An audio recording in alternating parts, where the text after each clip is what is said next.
Hi, and welcome to Axel Bank Reports History and Today, conversations with America's top nonfiction authors and why their books matter right now. I'm Evan Axelbank, and today we're going to speak with Dr. Andrew Porwancher, the author of American Maccabee, Theodore Roosevelt, and the Jews. He's written 5 books and is a professor of history at Arizona State. Thank you so much for being here, Professor. Thank you, Evan, for having me. I'm thrilled to be on. Before we start our interview, I want to invite listeners to our Patreon page to ask for your support in keeping the show going. Go to patreon.com/AxelBankHistory. We will donate part of your contributions to a charity for children's literacy. In August of 1790, one of my favorite letters ever written by a president was sent to a Rhode Island Jewish congregation by none other than George Washington. The first president said, "For happily the government of the United States, which gives to bigotry no sanction, to persecution no assistance, requires only that they who live under its protection should demean themselves as good citizens. May the children of the stock of Abraham who dwell in this land continue to merit and enjoy the goodwill of the other inhabitants." It's hard to beat that if you're a Jew looking for a presidential friend. But Andrew Porwancher says from Teddy Roosevelt's earliest years, he forged ties with Jewish people never before witnessed in a president. It wasn't just words for TR, it was action. There is an ugly and gross trope that says that Jews only look after Jews. First of all, explain how un-Jewish TR's roots are and how he breaks that stereotype. To be sure, Roosevelt was the consummate insider of the Protestant elite. His father descends from a New York political dynasty whose roots in Manhattan date back to the days of Dutch colonial rule. His mother is a Southern belle of such renown that many believe her to be the inspiration for the character of Scarlett O'Hara in Gone with the Wind.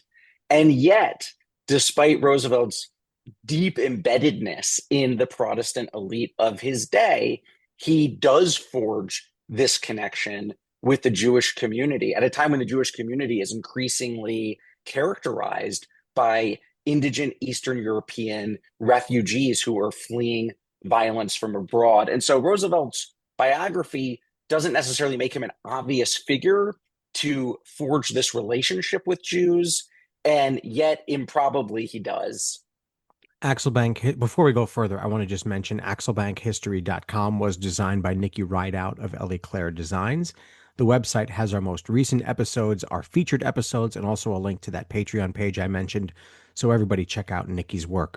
So describe how New York, the home base of Teddy Roosevelt, changed as a home to Jewish people from the time TR was a child in the 1850s and the 1860s to the time he became president in 1901, before that very big wave that came from Russia.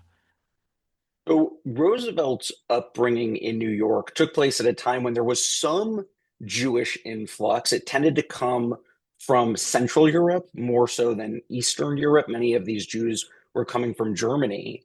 And in the mid 19th century, you had, perhaps only 250,000 Jews in the United States. Over the course of Roosevelt's lifetime, the Jewish community would explode to well over more than 2 million Jews. And this is a wave that's, as you mentioned, coming from Eastern Europe. And so the character of the Jewish migration being more Eastern European, Yiddish speaking, tending towards orthodoxy in their religious orientation. We see a shift in that direction from the German-speaking, reform-minded Jews who tended to predominate earlier in his life. And part of the change is just the sheer scope of Jewish migration from, several thousand to getting into the millions. You have a situation in New York, which is really the beating heart of American Jewish life then as now, quickly becomes 28% Jewish over the course of Roosevelt's lifetime. And so Roosevelt is very much a product of the city that is at the center of this large influx of Jewish migration that is changing the character of American Jewish life and in turn changing the country at large. What do we know about his early years and whether he had any interactions with people who were Jewish? Roosevelt grows up in a strain of Protestantism known as social gospel Protestantism that put a premium on outreach to the newcomer, outreach to the indigent. And so Roosevelt would have, grown up in an environment where he was predisposed by dint of the religious upbringing that his father imparted to him to extend a hand to Jewish newcomers. We know that he visits the Holy Land when he is an adolescent on a trip with his family. His family is extremely wealthy. When these people go on vacation, they don't go to Tampa for a couple of weeks, right? They go around the world for 15 months and hit up three continents. And so Roosevelt at 14, he goes to the Holy Land. He visits important sites there. He witnesses Jews worshiping at the Kotel at the Western Wall on sundown on Friday night. And so he has some exposure to Jews in that regard. And we know that when he gets to Harvard, he becomes friends with a Jewish boy from New York named Lucius Littauer. And Littauer would later go on to become a congressman and a key congressional ally of Roosevelt's when Roosevelt becomes president. There is evidence that Roosevelt was attending Purim parties in the 1880s. He goes to a Purim party on the Upper West Side with Oscar Wilde, of all people. So he knows a And so he lot. He knows a he lot. knows he knows far more than most. But most of his exposure to Jews before he becomes police commissioner in the 1890s would have been his exposure to the more upscale, or known as the uptown Jews, the more patrician assimilated German Jewish elite. It was not until he becomes police commissioner that Roosevelt gets his first meaningful foray into the world of Lower East Side, Yiddish speaking Eastern European sweatshop Jewry. Yeah, we're going to get there. I want to ask though, you open the book with a quote. The quote is, "I wish I had a little Jew in me." It seems like there's an opportunity for a joke there, but we'll just let the quote live on its own. When did he say that, and what perceived shortcoming did he have that he imagined that being Jewish would fix? Well, Roosevelt made that comment later in his career. There was a humorist who had written his name Titty Rosenfeld, which seemed to have a kind of Judaic spelling. And Roosevelt's reaction to this Judaification of his name was to say, I wish I had a little Jew in me. And Roosevelt was someone who believed that this influx of Jews to America made America a better place, not a worse place. There was some faction of the Anglo-Saxon elite at that time who feared that this migration of Jews was corrupting the nation's racial purity. And so for someone of Roosevelt's stature to say, I wish I had a little Jew in me, I read it less as an index of some kind of shortcoming that he's trying to correct with Jewish ancestry, and more a statement about the fact that that the motto "E pluribus unum" means something. That out of many we are one, and that when Jews lay claim to their stake in the American Republic, they do so with the winds of American history at their back. What were Jews seeking as they began to arrive in the United States in great numbers, and how did their hopeful path to success parallel this meteoric rise of Teddy Roosevelt as he goes through city and state politics? And it should be said that the rise is simply incredible, not necessarily the scope of your book, but he goes through an extraordinary transformation by sheer force of personality in most cases from a police commissioner, and suddenly he's governor and vice president, and fate twists and turns, and suddenly he's um, you know, from nobody to a VP who was seen as a tool to the most powerful person, at least in the country, maybe not the world just yet. On the Jewish question first, Yeah, sorry, I gave a Jews lot there. I love the TR story. Sorry. that that's okay. My wife's a lawyer, and in depositions, if you get a compound question, you can object, and Yes, you opposing should have counsel objected. You should has have to objected. rephrase it. No objections here, Evan. No objections here. On the Jewish question, Jews experience both a push and a pull during the era of Roosevelt's adulthood, and particularly his presidency, Jews are being subjected to merciless pogroms, that is, massacres wherein Gentiles in Eastern Europe were periodically slaughtering their Jewish neighbors. And so, on the one hand, Jews are fleeing violence in their Eastern European communities. And on the other hand, they are pulled by the economic promise of opportunity in America. So there's the push, there's the pull. They are hoping to find a better life for themselves, a place where they can send their children to school without quotas on those schools, a place where they can operate a business without worrying about that business being ransacked, a place where they can go to their synagogues to worship freely without fear of violence. Roosevelt, at this same time, as you know, experiences this meteoric rise. He grows up with considerable advantages in that he comes from a wealthy family, but he is quite sickly as a child. He's a pretty severe case of asthma. His father says to him, Theodore, you have the mind, but you do not have the body. You must make your body. And so Roosevelt feels a lot of shame about his physical frailty, and he resolves to build himself up. And it sort of a metaphor for his entire career. And his father has a home gym installed, and Roosevelt bulks up. He ends up becoming a boxer at Harvard, which not coincidentally was also a popular Jewish sport at that time.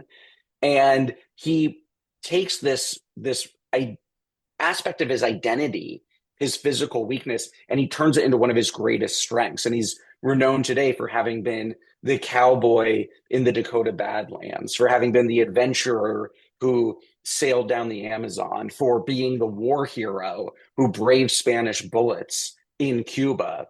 But that wasn't the Roosevelt of his childhood. And in an important way, Roosevelt's path from frailty to fortitude mirrors the same in the Jewish experience. Jews were confronting stereotypes that they were weak, that they were feeble, and oftentimes, Jews were coming malnourished from the old world. Mm. And you see the sons of Jewish immigrants, like Roosevelt, bulk themselves up, join boxing gyms. Some of the great boxing champions of that day were members of the Jewish faith. And I believe that Roosevelt saw in many contemporary Jews people who understood him and whom he understood because they had been on this similar journey. How did he start to cultivate Jewish people as a political base? Well, Roosevelt was a political animal, and he understood that there was no substitution for getting on the ground and block by block walking the Jewish neighborhoods, speaking to these people, getting to know this community. When he becomes police commissioner at the age of 36 in the mid 1890s, Roosevelt barnstorms the Lower East Side, the main Jewish neighborhood in New York, and Jewish audiences cram into various venues to hear this new commissioner espouse his egalitarian ethos. And so Roosevelt always had his finger on the pulse of Jewish voters. He demonstrated remarkable attention to the Jewish vote, even after he ascends to the White House. And I'll just mention one anecdote briefly that vividly captures this extraordinary sensitivity to Jewish voters that Roosevelt had. Although, as president, he has this incredible array of domestic and foreign policy challenges that didn't stop him from paying close attention to whether a particular slate of judicial nominees for the county bench in Manhattan had not only a secular Jew, but also an Orthodox Jew. And he was so upset that there was only a secular Jew that he made a point of personally intervening to ensure that his party, the Republican Party, put a Eastern European Orthodox Jewish jurist on the ballot. And that kind of attention to Jewish interests, to Jewish voters, paid huge dividends at the boxes. Roosevelt outperformed Republican averages with the Jewish community at historic proportions. He was just unstoppable in so many ways. It's remarkable, his political skill and his force of personality. Um, you write a little bit in the book about this. I'm curious about his perception of masculinity and his views of masculinity and how important it was to be sort of strong and robust. And it sort of still shapes our country's view of masculinity today. How did he view Jews who were struggling to make ends meet? How did his view of being a man impact the struggle that Jews had as they tried to make their way in a new place? Well, Roosevelt was very interested in finding a way to wed his particular conception of masculinity based on valor and brawniness to a specifically Jewish tradition. He was fascinated by the Maccabee warriors, those ancient Jewish rebels who rebelled against Greek rule and established a Jewish kingdom in Judea in ancient times. And so when Roosevelt was recruiting for the police force or recruiting for the Rough Riders to join him in the Spanish American War, he was always on the lookout for what he called the Maccabee type of Jew, the Jew whose vigor, whose valor paid homage to these Jewish legendary figures. And I think that this is an important strain in Roosevelt's thinking to understand, because there were some people at that time who eschewed Jews. There were others who were willing to embrace Jews, but only if Jews shed their heritage and fully assimilated into America. And Roosevelt took less of a homogenized view in this respect and more of a pluralistic view by elevating the Maccabee warriors as a model for modern Jews to emulate. Roosevelt was saying that you need not shed your Jewish heritage to embrace an American identity. In fact, you can lean in to that Maccabean tradition and more fully realize your belonging in America. Teddy Roosevelt is famous for seeing things in the world and trying to change them once he is in power. What reforms did he push for in Albany, first as a state senator, that directly related to Jewish life in New York? Yeah, well, Roosevelt, uh, he joins the state assembly in the 1880s, and interestingly, he actually stakes out some opposition to the. I don't get into this in the book, but it's sort of an interesting backstory. He stakes out some opposition to the state legislature denouncing the persecution of Jews overseas, because he thinks that there are politicians who are doing that not in a gesture of sincerity, but merely to try to gin up votes with the Jewish community. And he thinks that it's sort of taking foreign policy and degrading it into domestic electioneering. But when Roosevelt becomes governor, he's a lot more interested at that point in cultivating the Jewish vote. There were a lot more Jews to be had outside of the small election district that he was in the 1880s. Now he's got to worry about all of New York City and all of New York State. And Roosevelt decides to go into the tenements, these brick buildings that are still there on the Lower East Side I've been today. in them. Five Yep. to eight. Every New York City public school kid makes a trip to the tenements, and I probably made several of them with schools. So I'm proud to say I've been on the same streets and buildings that he walked. Yeah, and it's extraordinary because now these apartments are renting out at thousands of dollars a unit to They're not tenements young anymore. 20 somethings who work in tech. Yeah, they're Yeah. Oh, actually, they might be but tenements. They might have the same conditions. I'm just kidding. Yeah.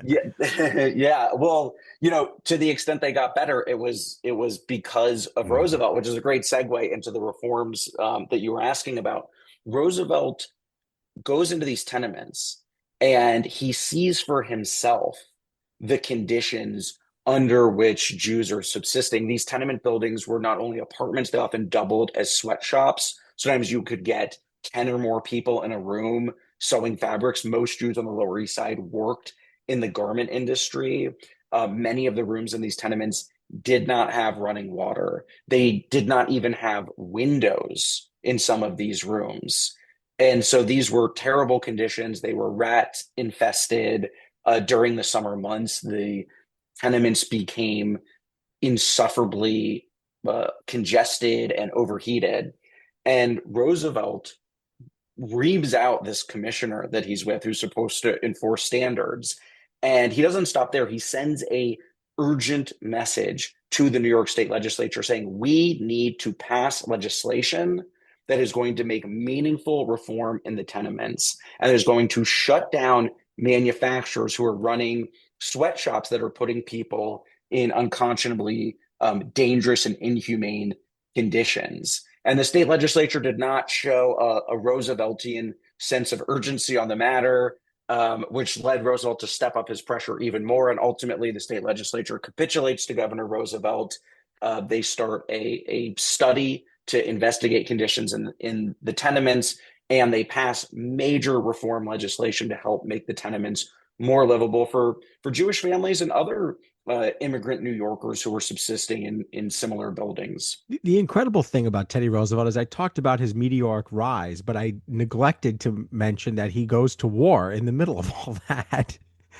He winds up in Cuba, and the Caribbean, fighting with the Rough Riders, in the Spanish-American War. War does have a way of bringing people together, people who wouldn't otherwise be together. JFK is a great example of that. The Civil War is a great example of people coming from all over and then taking what they learned back to, after they were done fighting, back to their original communities. How did his time with the Rough Riders impact his perception of Judaism and his relationship with it? So Roosevelt, maybe it would be helpful for me to mention the exact chronology here for your Did I readers to screw give it a up? sense I'm sorry. Did I mess of it the up? whirlwind. No, no, no, no, Oh, you okay. didn't. You didn't. But I just because I'm jumping around in Yeah, what yeah. I've been talking about, and more. I think it will be helpful more so just to demonstrate for them a point you were making earlier, which was just how steep his climb was in such a short period of time. So, between 1897 and 1901, over those 4 years, he goes from police commissioner to assistant secretary of the Navy Right. I to forgot about Rough that too. Rider I forgot. to New York governor to vice president to president of the United States, all in little over 4 years. That's amazing. It is hard to think of a political figure whose ascent was more meteoric. And in fact, it won't surprise listeners at this point to learn that Roosevelt was and remains the youngest president in American history. He inherited the mantle of presidential power at the record age of 42. Over the last couple of presidents, we've leaned on the older side, but there was an earlier tradition of having younger presidents. Just real quick, So, I yeah, do think Grover Cleveland went quickly, and I think Woodrow Wilson went up quickly. yeah, that's Anyway, true. Yeah, well, Woodrow and Cleveland was like a barkeeper, and within like five yeah, years he was president. yeah, and I mean, Gerald Ford in a way Yes, yes. had a pretty quick ascent too. So Roosevelt's not wholly alone, but with respect to the Rough Riders, this happens in Sorry, yeah. 1898. Roosevelt is heading to war. He has been bloodthirsty for a long time to earn his bona fides on the battlefield. He's long been obsessed with martial glory. And he finds himself tasked with organizing this cavalry regiment, which, as you know, was known as the Rough Riders, to fight against the Spanish in Cuba. And Roosevelt's first order of business is to select from some 23,000 applicants the 1,000 men who will join him in battle. And as you mentioned, Evan, war has this way of bringing people from diverse backgrounds together. And for Roosevelt, that kind of diversity was very much intentional. He recruited everyone from Western cowboys to Princeton alums, from polo players to Cherokee citizens, and Jews as well. When the men started training for their departure to Cuba, they gave each other ironic nicknames. And Roosevelt would recall that, and I'm quoting here, a young Jew who developed into one of the best fighters in the regiment accepted with entire equanimity the name of Pork Chop. And Roosevelt took great pride in these Jewish Rough Riders. He notably elevates one of these Jewish soldiers to the rank of lieutenant for, quote, conspicuous bravery on the field of battle. And the Jewish press delighted in regaling readers of these stories of Roosevelt's Jewish Rough Riders because these were tales of Jewish gallantry that helped defeat stereotypes. The Jews were disloyal to the nation or weak in body. And Roosevelt, when he jumps from the Rough Riders almost immediately into his race for the New York governor's office, when he is campaigning in New York and wooing Jewish voters, he is frequently talking up the Jewish representation that he brought into his cavalry regiment. I want to do his time as governor real quick here before I ask you a few questions about how you put this all together, and then we'll do the presidency after that. So, explain. He goes to become the governor of New York. What mantle does he take up as it relates to the Jewish people? And is the relationship as strong or as straightforward as it once was? Roosevelt's relationship with the Jewish community grows arguably only deeper with time as he rises in the ranks of power and has increasing ability to shape the lives of the Jewish community. And Jews, with each successive election cycle, are becoming a larger and thus more important constituency. Roosevelt, as I mentioned before, as governor, is interested in reform in the tenements. It is also really important to Roosevelt that he elevate Jews to positions of leadership within state government. He believes that in a equitable America, Jews are going to find themselves sharing in power with their Gentile neighbors. He puts Jews on important boards. He names Jewish jurists to the judiciary. He even appoints what some people described at the time as the first Jewish woman to be appointed to such a high office in New York state politics. And so there is an element in Roosevelt's thinking that wants to see Jewish representation in American life. At the same time, Roosevelt doesn't want people to think that he's elevating these Jews just because they're Jewish. He doesn't want to be seen as playing identity politics. And so in one breath, he'll say, we have to have Jewish representation on the State Board of Charities. And in the next, he says, well, I'm elevating people purely because of merit. And there's always something of a unresolved tension, I think, in Roosevelt's thinking between pure meritocracy and wanting to make sure that Jews are included in civic life. And I think if you have a world where you have genuine equality of opportunity and then you have meritocracy, you will organically get the kind of diversity that Roosevelt was seeing. And there's a letter where Roosevelt says, sometimes it is difficult to find just the right Jew to appoint, but I don't like to talk about that too much. Mm. And it would be unsurprising if a Jewish community that consisted primarily of indigent Jews escaping persecution and violence overseas were not necessarily in a position to take on board the kinds of leadership roles. And so many of the people that Roosevelt does elevate are the more German Jewish elite. And so there is something of a class schism in Roosevelt's concern for indigent Jews, but relying on the advice of the uptown, the upper class Jews to guide his thinking on Jewish issues. I want to ask about you a little bit here. You have written about Alexander Hamilton and the Jewish people. Give us just a brief, I mean, you can't go into all of it, but give us just a brief description of Hamilton's relationship with Jews, how it was formed, and what he wound up doing in a practical sense way back when the nation was first being founded. I really appreciate you asking about that because my Roosevelt book really emerges from my book on Hamilton, the Jewish world of Alexander Hamilton.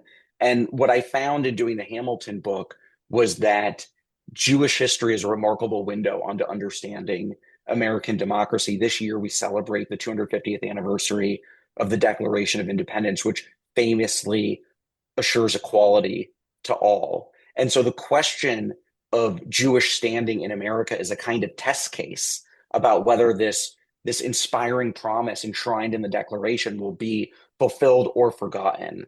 And so Jewish history is an incredibly rich and interesting window onto the very question of American self-definition throughout our nation's history. And I'm sorry, my Hamilton book was really my first entree into that topic. Beginning in the founding era, Hamilton grows up not in one of the original 13 colonies. He grows up in the Caribbean on a British island called Nevis. And it is there that Hamilton, interestingly, had a mother named Rachel Levine, who enrolled him in Hebrew school, where he began rudimentary study of the Torah in the original Hebrew. And I did not discover those facts. I, I have to say I hadn't heard that before. I mean, I guess I probably have, but I might have forgotten it with all the books I've read. But that's an extraordinary fact. Oh, how did she get to Nevis, by the way? That's not necessarily known for having a big Jewish population, but maybe back then it did. So it Caribbean Jewish history is really the untold story in Jewish history. Tell it, In yeah. Hamilton's day, the Caribbean was really the center of Jewish life in the Western Hemisphere. There were more Jews living on a single Dutch island in the Caribbean than in all of North America. On Hamilton's Island, 25% of the free population of the island was Jewish. And so you have certain islands that have these really flourishing Jewish communities And at why that did they time. get there? How did they wind up there? So during the Inquisition, which spanned from the 1400s into the 1800s, you had Jews who were fleeing the Iberian Peninsula, escaping Spain and Portugal, and they found their way often to Dutch territory, whether that was in Holland proper or in Dutch possessions. The Dutch were relatively tolerant. And when the Dutch controlled Brazil, you had this massive Jewish population in Recife, Brazil. But then in 1654, the Portuguese take over Brazil and they say to the Jews, you have 3 months to get out of here. And so you see this massive Jewish community in Recife fan out across the Caribbean. 23 of them go to what was then New Amsterdam, what becomes New York. Some of them go back to Europe, but many of them go to these Caribbean islands. And so on these British and Dutch islands, Jews were able to find greater religious tolerance and an opportunity for economic advantage. So Hamilton would have grown up surrounded by this community of Sephardic Jews who had made their way to the Caribbean by dint of a kind of Dutch interregnum between their Iberian days and their Caribbean days. And I had thought that these details about Hamilton having a mother named Rachel Levine enrolling him in the Hebrew school were rather curious. And I started going down this rabbit hole, uncovering one document after the next, and finding that many of the inherited truths about, I put that in quotation marks, about Hamilton's childhood actually collapsed under the barest scrutiny. And so in the book, I make an argument, an admittedly probabilistic argument based on fragmentary evidence, that Hamilton, in all likelihood, actually had a Jewish upbringing in his youth, and that Hamilton, after his mother's early death, finds his way to America, takes on a nominal Christian identity, but Hamilton never forgets about these origins, and he becomes the most outspoken champion of Jewish equality in the early republic. What makes you so interested in this topic? Well, partly for the reason I mentioned earlier, that I think that Jewish history is this really interesting litmus test about the meaning of the Declaration of Independence. And, partly, my own background, I'm a historian. I also happen to be Jewish. Sometimes I'm a little bit reluctant actually to talk about my religious background, for this reason, Evan. I write these books as a scholar, not as a Jew, meaning my job is to look at the evidence and try to make the best argument I can about its meaning, really based on the historical record, not based on my identity, not based on what I want to be true.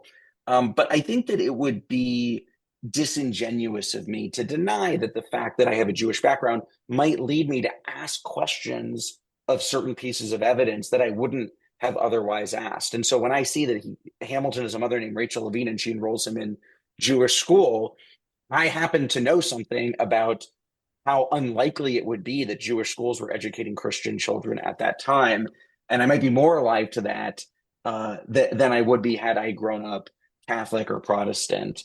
And so sometimes I think people want to accuse me of, making this argument about Hamilton because I'm trying to like score a win for the Jewish tribe. And that's really not it at all. The book has 1,000 footnotes. At least one of those footnotes cites more than 100 sources. I say thousands of sources, and I would encourage anyone who wants to interrogate my claims to do so, to look at the evidence that I've marshaled. All of the records from the Caribbean that I cite have been digitized and are available online, and people can come to their own conclusions about whether I've treated the evidence fairly. My grandma is smiling right now, just hearing all this about Alexander Hamilton. She and I once visited his gravesite down downtown Manhattan, Lower Manhattan, and she put a stone on the gravestone because she couldn't leave without following that Jewish tradition. And now we know something incredible about it. So that's really cool.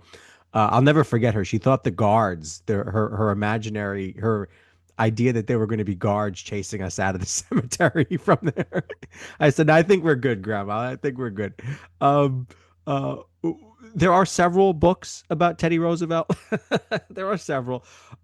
What did some of the more famous books about TR say about his relationship with Jews? I've read the Morris ones, which are remarkable. I've read the McCullough one, the Goodwin, H.W. Brands. What what did popular historians discover or not discover Yeah, about there about is. about Judaism? Not about everything, obviously, but Judaism. Yeah, for sure.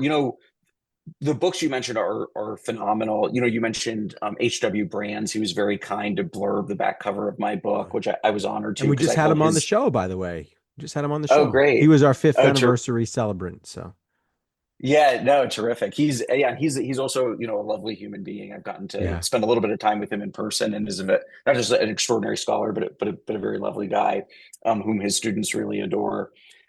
The Edmund Morris books you mentioned. I mean, Edmund Morris is sort of my North Star for what great historical writing looks like. He couldn't write a boring sentence if he had the to. sentences are unbelievable. They just are. Yeah, Every sentence, you're like, how did he? Who comes up with it to say it that way? yeah, incredibly creative. So I guess my first comment is the body of literature on Theodore Roosevelt is really impressive. But I think that religion generally has been understudied. And partly, scholars are often not very religious themselves. And so sometimes they're not drawn to the religious side of a historical subject as much. We didn't have a proper academic treatment of Roosevelt's relationship with Christianity until a few years ago, actually. And my book is the first book ever on Roosevelt's relationship with the Jewish community. You do see in the Morris book and in books like Kathleen Dalton's excellent work, The Strenuous Life, in Brands's work, some reference to some of the issues that I mentioned, especially because the plight of Jews overseas formed an important foreign policy issue for Mm. Roosevelt. Uh, but many of the documents that I uncover have been untouched by historians. And so part of what I'm trying to do is understand in a way that I think was neglected in the literature the important role of Jews in the earlier part of Roosevelt's career that we've spent time talking about today, that help contextualize why Roosevelt was often an outspoken champion of Jewish rights abroad during those key years that he occupied the White House. So you can find, hints and traces of some of the themes that I talk about in these books, but not in the depth that I do. And those threads have not been woven together into a unified tapestry as I do in American Maccabee. You've gotten to this a little bit here. I just want to ask, just singularly here, though, what is it about the Jewish religion that seems to make people of it, make us politically aware and politically active? Yeah, that's a really good question. Jews were a stateless people for a couple millennium, and there are many Jews like those in the United States today who are still diasporic Jews who don't live in a Jewish state. And Jews living in countries where they are sometimes, tolerated on the grace of Gentile leaders throughout history has created a situation where Jews need to pay attention, because you never know when there might be a change in the laws. You never know when there might be kind of passive tolerance from a regime about exploitation of Jews. I think Jews have improbably survived through the millennium by paying keen attention to politics, by listening carefully and watching closely the words and the deeds of their Gentile leaders. When I previously taught at the University of Oklahoma, my tenure there happened to coincide with the killing in Squirrel Hill at the Tree of Life Synagogue, this historic massacre of Jews, which hit close to home because at the time my sister and her family lived in Squirrel Hill, and thank God they were all right. But we had a vigil at the University of Oklahoma, which is not a university or a place known for a large Jewish community. And this vigil, which was held by the Hillel on campus, was packed with people, most of them not Jewish. And I was really touched to see it. And I was particularly appreciative that the university president and provost showed up. And I said to the provost at the time, it's really significant that you were here, to the Jewish community on campus, because when things like this happen, Jews pay very careful attention to how Gentile leaders react. And the fact that you have taken the time to be here is an important symbol of reassurance at a moment that will feel very fragile to many Jews. So this is my long-winded way of saying I think the stakes for Jews in politics have always been particularly high, often existential. And it's unsurprising that even in a place like America, where Jews are not laboring under the kind of duress that many of the immigrants that I talk about in my Roosevelt book were when they were in Eastern Europe, we still have that residue of emphasis on the political scene. All right, we got to get back to TR. I've written too many questions. Sometimes I'm guilty of that. So we're going to go through a couple because I have a few questions to wrap up with here. But first, I want to get back to TR, and now we're up to his presidency. And during his presidency, this is when my family came to the United States, or at least one part of my family did. They were Ukrainian Jews, what would now be considered Ukraine. The Russian Jews, pogroms, 1909, Chaya Axelbank came um, from on a ship that came from Brussels. So I guess this is a personal story for me. What was happening during Teddy Roosevelt's presidency in Russia, and how did he react to it? Yeah, so I use the term Russia in the book expansively to talk about the Russian Yeah, Empire sure. at Yeah, large. yeah. And so I just want to clarify that for your listeners because that includes places like where Chaya Axelbank came from. That includes places like Ukraine. That includes much of modern day Poland, Belarus, Moldova, places like this, places that were known as the Pale of Settlement. And during Roosevelt's presidency, his tenure at the White House happens to coincide with a wave of pogroms lasting from 1903 in his first term to 1906 in his second term that saw Jewish bloodshed in Russia unknown previously in the dark history of that empire. It started with the notorious Kishinev pogrom in April of 1903 on Easter Sunday, and it culminated in the late summer of 1906. And it climaxed in the fall of 1905, where there were over 600 pogroms broke out in towns and villages all over the Pale of Settlement in just a 12-day period. Ultimately, over this time period, thousands of Jews were slaughtered by their Russian neighbors. Jewish property was destroyed to the tunes of millions and millions of rubles. And the Jewish community was left in abject poverty and never knew when the next massacre might strike. And so this catastrophic state of affairs prompted Roosevelt to engage in an ever ongoing calculus about if and how to respond diplomatically. And much of my book is about Roosevelt struggling to navigate the tension between the humanitarian instinct to use American clout to speak out on behalf of embattled Jews living in the Tsar's dominions on the one hand, and on the other, dealing with a strong diplomatic norm that emphasized non-interference when it came to matters that were internal to a foreign country. And many people in the State Department, including the Secretary of State, had grave concerns about Roosevelt bucking that diplomatic convention. They feared that the Russians might retaliate by closing prize ports to U.S. trade or even by severing diplomatic ties entirely. During these pogroms, Jews start to come to New York and to the United States in great numbers. And you say that he pushed hard against hate and for them to be accepted as immigrants. But it must be said that he was also guilty of holding many of the stereotypes that others had about Jews. And then he wasn't so sure of the numbers he wanted them to come to the United States in. Is this all a product of the quintessential TR belief in assimilation, that you leave your hyphenated identity at home? What was his sort of the dark side of this, the motivation here of having these two different views of Jewish people? Yeah, it's interesting. Roosevelt generally had philo-Semitic instincts, that he had a favorable disposition towards Jews, but there are, as you note, these moments where we see him engaging in tropes that we identify as anti-Semitic. For instance, he uses the term sheeny, which was a really derogatory slur for a Jew at that time, to describe a Jewish politician who was trying to sideline his ambitions early in his career. When a British Jewish journalist writes something that was erroneous about Roosevelt, Roosevelt derides him in a letter as a circumcised skunk.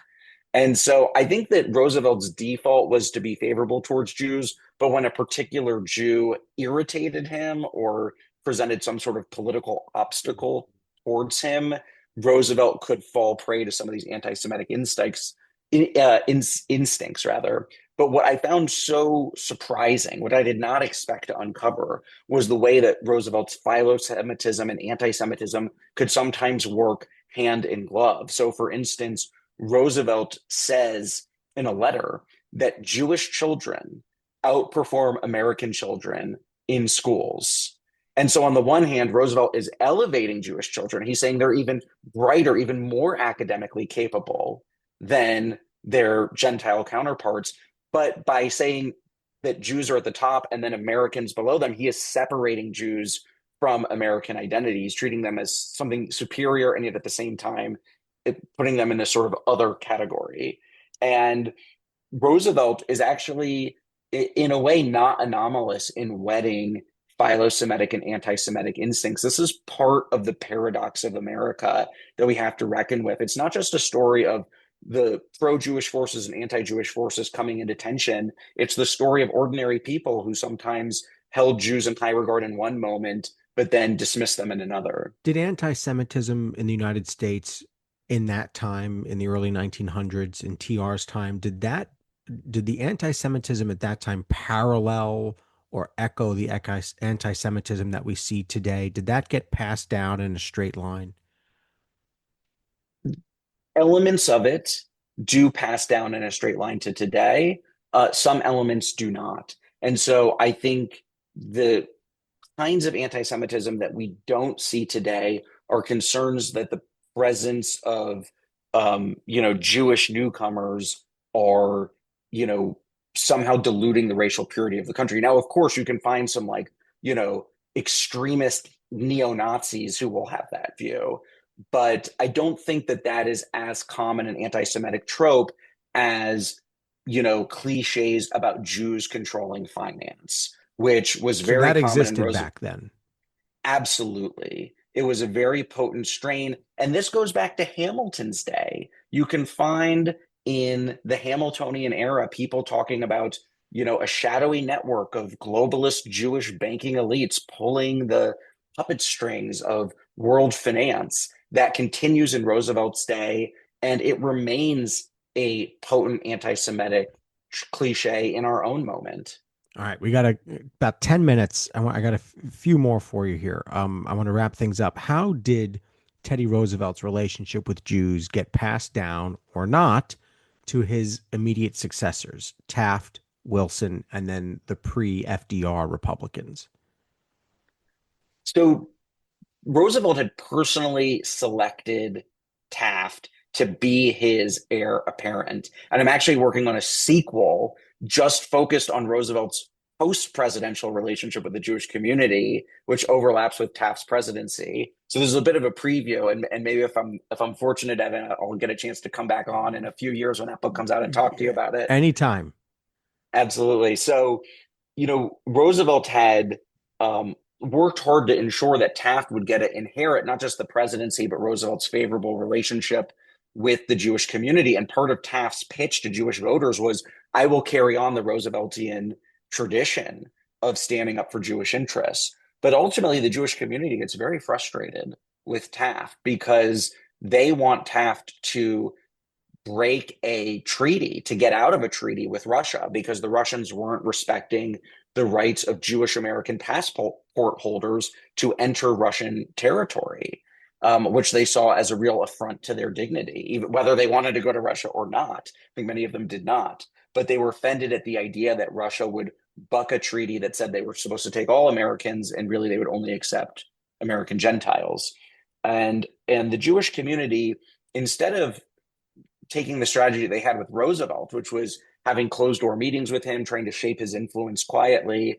Instead, the Jewish community does something really unprecedented. They do a mass publicity campaign where they send out letters to newspaper editors, they reach out to state houses, to members of Congress, and they build a grassroots movement that is reflected in a congressional vote where all but one member of Congress votes to abrogate this treaty with Russia. And they basically go over Taft's head and box him into a corner. And so I think Taft wanted to have a good relationship with the Jewish community, but he wasn't willing to be as aggressive as Jews, and indeed many well-meaning Gentiles, wanted him to be in standing up for American Jewish interests against a reactionary czarist regime. Woodrow Wilson has an interesting relationship with the Jewish community, one that Roosevelt is actually quite critical of.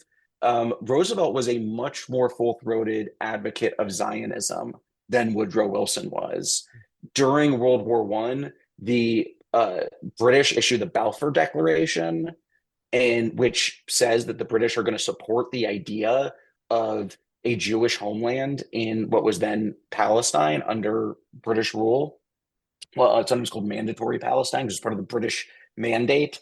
And Roosevelt says, in a really full-throated way, in a way that Wilson would not, that the Jews should have control over Jerusalem, and there must be a Jewish state, not just a kind of Jewish protectorate under British rule, but actually a Jewish state in the Holy Land. And Roosevelt is more unequivocal on this issue than many American Jews.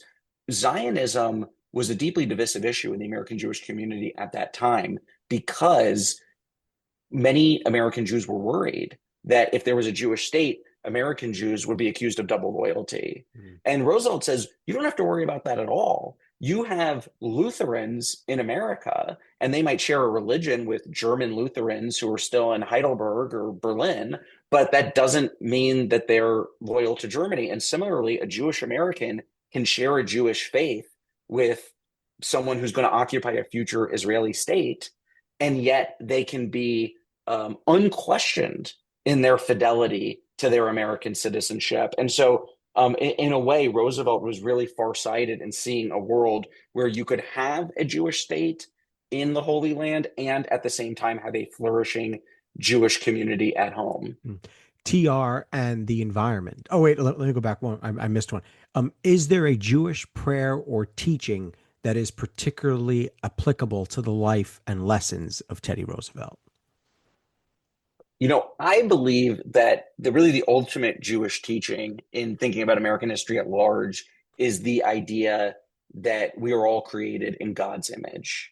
And that is the foundation of equality in the Declaration of Independence, that we all have a divine spark, that every person has infinite worth because of our relationship to the divine. And it is that, I believe, fundamentally Judaic foundation for American equality that helps us understand not just the importance of equality in American history at large, but Roosevelt's particular conception where he believed that Jews, Catholics, and Protestants should all stand upon an equality.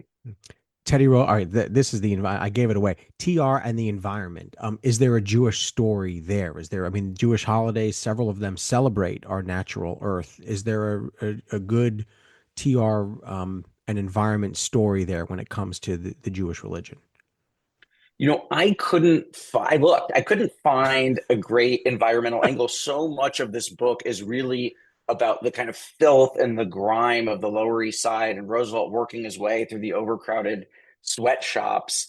And so I didn't see the environmental angle. And one of the things I say in the introduction in the book is, you know, you might read this book and think that every waking moment of Roosevelt's life was preoccupied with Jewish issues. But this was actually just a slice of a much bigger picture, of course. And I think I'm actually glad you bring up the environment, just because it gives me a chance to remind readers that as Judaic centric as my book and this conversation has been, there are other elements to Roosevelt's life that may be less directly touched by Jewish issues. Yeah. Um, what is it about? I hesitate to ask this question a little bit, but it might be too big of a question for the end. But what is it about the Jewish story in America that has led presidents from Washington to Lincoln to Teddy Roosevelt to FDR to Nixon to Clinton to Obama to Trump to Biden to Trump to be vexed by Jews? The relationship, the political relationship there. What has been? What is the reason that so many of them have struggled to build a relationship or to see that relationship they've built be harmed? That is a big question. Too big, And probably. well, let me offer somewhat tentatively and somewhat speculatively an initial theory of the case. And you and your listeners can kind of chew on this and decide what you might want to make of this. But to my mind, the Jew can be a vexing character in American history because the Jew is the personification of modernity. In a world that had been largely rural at the start of the American Republic, Jews were urban. In a world that had been primarily agrarian, Jews are part of the merchant class. In a world that could be quite parochial, Jews are cosmopolitan figures who are moving between ports. They're intermediaries between societies. And so Jews, sort of by dint of their marginality, are cast into these roles as tradesmen, as merchants, as people engaged in commerce. And yet that becomes the very skill set, the very orientation towards the world that becomes so valuable in an industrializing, capitalizing, modernizing America. And so Jews are able to kind of ride the wave of modernity to a place of belonging and stature and influence in the United States. And yet, because the Jew is the personification of modernity, and modernity means displacement, modernity means dislocation for people, modernity is often threatening. And the Jew, I think, can become a kind of palpable target for people's anxiety about modern life. So that's an initial thought, and you can digest that and decide We whether you won't want to go keep president. chewing or not take another bite. Yeah, we won't go president by president here. What other presidents need books on their relationship with Jews? I guess you're working on TR right now, or more TR, but what other presidencies do you think cry out for an examination? Yeah, that's a really good question. I have flirted with the idea of doing a book about JFK and the Jews. And Ah, I think that this could be an interesting topic precisely because JFK broke a major barrier, right? He's the first non-Protestant president. And there are Jewish figures who are important in his life. Um, you know, People like, Pierre Salinger, who was his press secretary, people earlier in his life.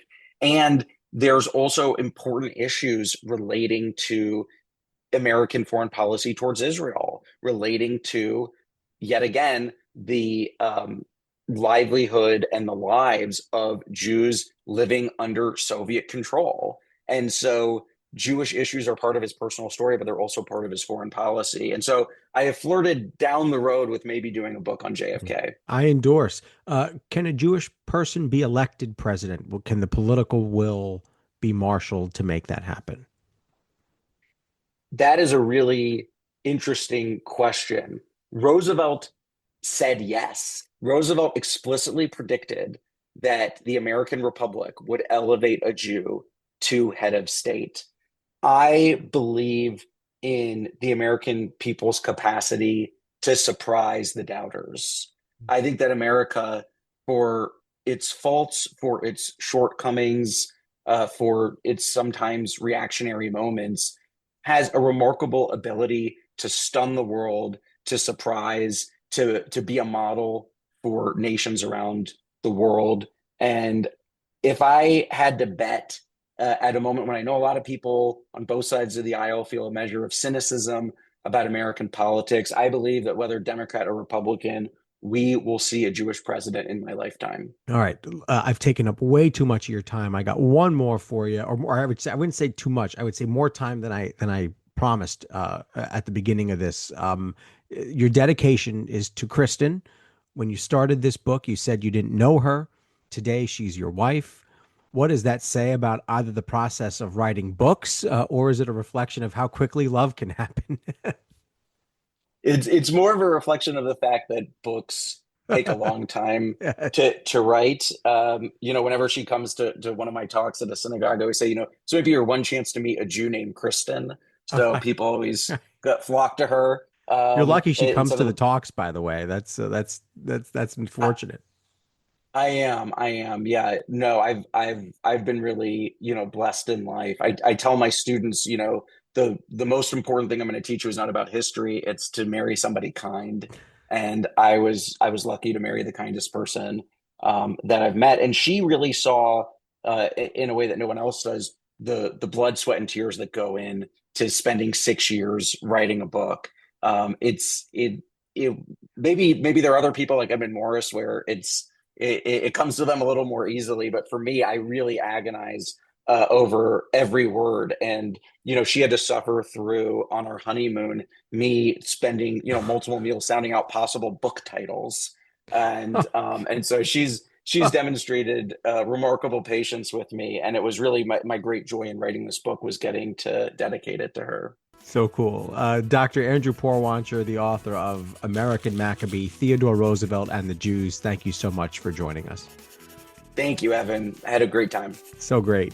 Check out the book and also his website, andrewporwancher.com. Axelbankhistory.com was designed by Nikki Rideout of Ellie Claire Designs. It has our most recent episodes on it, our featured episodes, and also a link to that Patreon page. So check out Nikki's work. I also want to invite listeners to go to that Patreon page, support our show, keep it going. Go to patreon.com/AxelBankHistory. We will donate part of your contributions to a charity for children's literacy. And thank you for listening to Axelbank Reports, History and Today, conversations with America's top nonfiction authors and why their books matter right now. Check us out on Facebook, Twitter, and Instagram at Axelbank History. We update those with clips from the show, guest announcements, and book recommendations. See you next time. Thanks.